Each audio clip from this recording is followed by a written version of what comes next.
In this animation, we'll be talking about the 6 dimensions of health, how they can improve your life and what they are, and how they affect me during the time I've been doing it. So the spiritual dimension is, spiritual is is described as the is described and is interpreted as the need for meaning, purpose, and fulfillment in your life, hope/will to live and believe in your faith. So usually the things I do to, I guess, cope with doing the spiritual thing of health is, usually go to church and everything. But also with me, I also go, I also have my mentor for at least every month. He comes down to Murfreesboro and sits with me and talks to me about God, talks about the Bible, discuss it. We journal.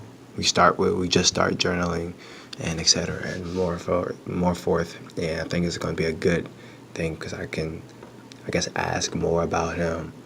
I guess since he knows more about God than I do and everything, I can ask him about anything and everything. I mean, it's totally fine what you believe in. You can believe in God, Buddha, or nothing. I mean, if you don't believe in nothing, then I don't know what you're doing. But hey, that's you. No judgment here. Then you have the physical dimension of health. The physical dimension of health is physical activity is one of the most effective ways to improve or maintain your health. So what I usually now do for the last 2 years of my life, I've been having a Fitbit on my arm. It's basically like an Apple Watch, but not by Apple. It's by Fitbit that goes on any device, and I love it. My Fitbit tracks my daily steps of 10,000 steps. This is I traveled, my heart rate, the calories I burned, and how many stairs I've gone up and down. And usually every day I try to reach 10,000 steps. I mean, it's not like you are going to reach 10,000 steps. I mean, it's a goal. Like when I used to have it, I used to play a sport like soccer or just walking around my school. I used to just like say, oh, I need to try to get 10,000 steps today because it's like maintain. It's like a happiness thing because when you get 10,000 steps on the Fitbit, it like vibrate and show you like a little image saying, you done it, you got 10,000 steps. So I'm like, I feel good. I'm like, now the real reason why behind the 10,000 steps is like because that's like it can maintain your health and it'll get you away from chronic diseases and everything. It'll keep you just healthy. It's 10,000 steps. I mean, if you get less than 10,000 steps, I mean, it's okay. It's not like you're still gonna die or something, but it's like more healthy for you. But yeah, that's mostly it. The social dimension of health, which is social involves your ability to satisfy interpersonal relationships with others, which is your friends or associates. It also relates to your ability to adapt comfortably to different social status situations and act appropriately in various settings. So let's say you're going out with somebody or you're like hanging out with your friends and they meet someone else, or you go into college and you have to meet all these new people. It's like that. If you're adapting to other people, you're adapting to your surroundings that you don't know. And usually what I do for social things is I usually just ride around my skateboard or walk around and meet the people I know and then meet the people they're hanging out with. And that's usually how it goes. Because if I ride my skateboard, people ask, oh, you know how to ride a skateboard? And I'm like, yeah, I do. I do know how to ride a skateboard. And it's like, it's very weird because I guess no one really knows how to ride a skateboard. Or they just see like a lot of people around, I guess, Murfreesboro not riding a skateboard. Which is, I mean, okay to me. And the other thing most people do is a join a club or a fraternity. So you have student government, you have Flip, the future leader in progress. Yeah, you can go to football games. You can go to the Hawks X, play ping pong. They took away the pool sticks, which sucks, but hey, they still got ping pong. They got TVs. They got all the Murphs. So I mean, you have a lot of stuff to do. Now I'm going to talk about the emotional dimension of health. This dimension focuses on awareness and acceptance of stressors, and feelings. Positive and negative emotional well-being includes the ability to manage your feelings, related behaviors, and to cope effectively with stress and adapt to change. So usually how I do, I guess, cope with my emotions is saying, like I say this to a lot of people, and my mom agrees also. She's like, I say to her, I don't believe in stress. That's just work I have to do. So it's like stress is not like a word. It's like, oh, it's like what is stress? It's like no, it's just something I need to be done and stop slacking off. It's not like I'm stressing about anything. I just need to do it and be done with.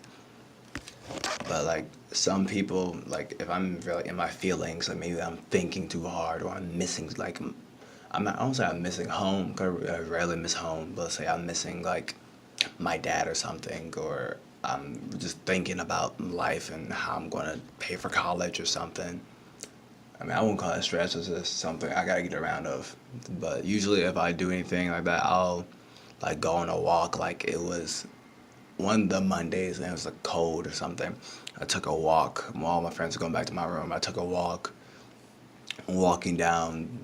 I think it's the university, wherever the one by the helm, wherever the street by the Helm Center is.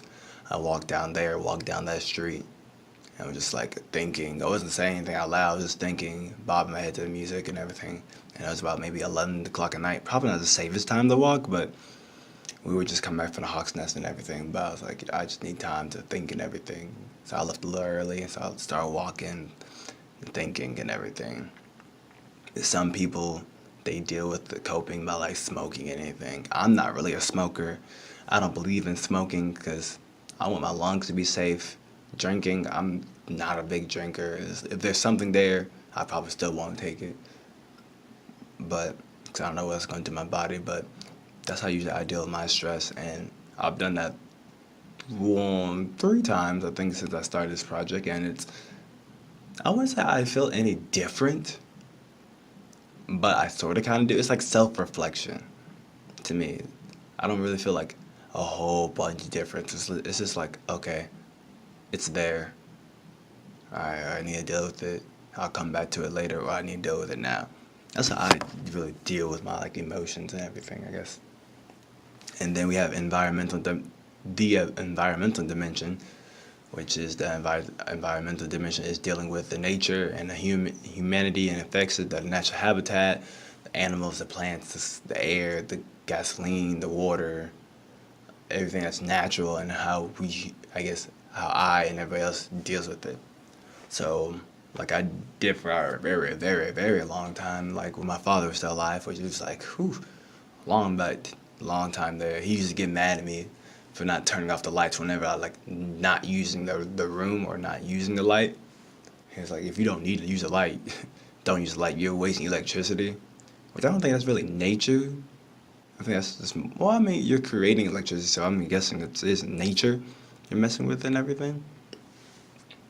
Also, I guess, and since I've been here at Chawan, I've been, well, not maybe 3 weeks ago, I've been riding my skateboard, so I won't have to ask for a ride saying, oh, can so and so take me to McDonald's or something. There wouldn't be like any gasoline wasted. So I mean, if I don't waste any gasoline, then there is no air pollution in the sky. Well, there's minimum from me, no air pollution from the sky. I mean, into the sky. And then also, if I'm skateboarding to McDonald's or to any of my classes, I'm basically doing physical activities, which is go back to the physical dimension, which I'm not working out, but I'm taking a better route. I mean, walking would be better also, but I mean, walking, skateboarding. I mean, I'm not walking all the time, but I'm skateboarding sometimes. So, I mean, it's healthy for the environment. It's healthy for my body. It's a new experience and everything. And the last dimension of health is the intellectual dimension. And intellectual, a person is a well person who uses the resources available to expand on one's knowledge, improve skills, and create potential for sharing to others. Now, I would say, yes, going to college is my thing, and like I'm expanding my skills and improving my skills as a studio artist. But if I didn't, let's say, I mean, I could say I've been doing that since day one, since I got here. But really, what I've been doing for the last year or so has been listening to podcasts. Like I listen to me too, one of the best podcasts of Pod Save America and Stuff You Should Know. Stuff You Should Know is like a worldwide, in Wikipedia basically is like saying, oh, what about this? Do you know something about this? Well, here's the podcast about it. Like, they have some crazy stuff they talk about. It's like, you would never know. Well, you would know it, but it's like, you wouldn't know, like, the backstory, like, the truth or the real stuff behind it, like, the background of it, and where it came from, how it happened, and everything. The same with Pod Save America. Pod Save America is basically a political conversation between two guys and talking about, like, anything having political in America or anything dealing with America, which to me is very important in this time of age. You must always keep up with your information. You must always know what's right, what's your opinion. You must state your opinion. You must speak your word, because if you don't speak your word, then you won't be able to say anything. You won't be able to, like, be like, oh, why y'all didn't do this? And everybody's gonna look at you because you didn't speak up. Like how people saying go vote, because if you don't go vote, your word won't be heard. Because, like, they don't care about the people who are silent. They care about the people who want to live and want to, I guess, see change or not change. They want an answer. You may not know the answer. That's why you should, like, say, like, oh, just say something. I mean, don't sound stupid, but yeah. But that's what I've been doing. Listen to podcasts, gaining my knowledge that way, reading books. Well, I won't say reading books. I would say I've been listening to books, like someone read them, like Audible. That's what's called, Audible. I've been listening to those. They're okay. I rather listen to a podcast, because I guess it's a conversation. It's just this one person perspective book.